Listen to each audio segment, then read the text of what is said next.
हमारे इस channel Bhojpuri junction को लाल button दबाकर सब्सक्राइब करें व घंटी के निशान का बटन दबाएं ताकि सभी नए वीडियो आप तक तुरंत पहुंचे बिल्कुल मुफ्त।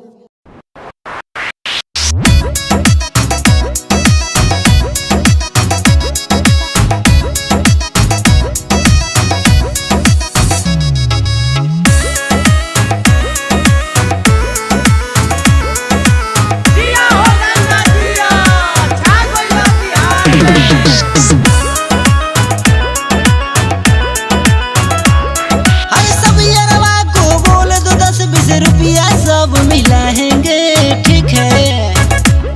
हर सब यारवा को बोले दो 10-20 रुपया सब मिलाएंगे। अरे मुर्गा लिट्टी खाएंगे, नया साल मनाएंगे, ठीक है। हर सकुआ लिट्टी खाएंगे, नया साल मनाएंगे। हर देसी स्टाइल में मनेगा नया साल जी, ठीक है। देसी स्टाइल में मनेगा नया साल जी। केहू ली बर्तन केहू गोईठा का डाल जी, ठीक है। आई भी यूपी से मंगाएंगे माल जी, सबके बोला के पूछो क्या है ख्याल जी, ठीक है। चोखा खातिर मार्केट से मंगवाएंगे, ठीक है।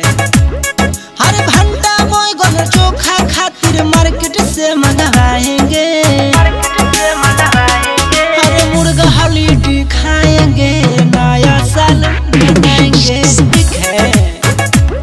अरे मुर्गा लिट्टी खाएंगे, नया साल मनाएंगे, नया साल मनाएंगे।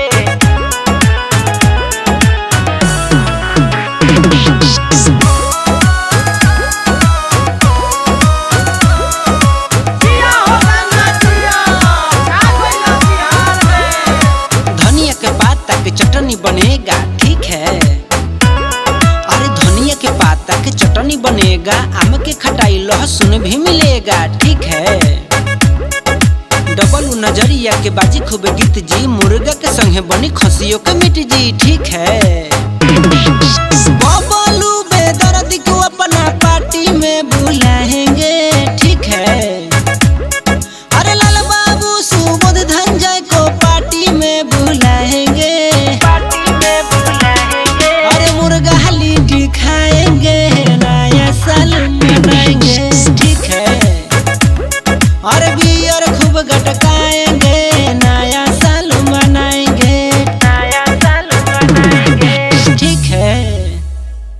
हमारे इस चैनल भोजपुरी जंक्शन को लाल बटन दबाकर सब्सक्राइब करें व घंटी के निशान का बटन दबाएं ताकि सभी नए वीडियो आप तक तुरंत पहुंचे बिल्कुल मुफ्त।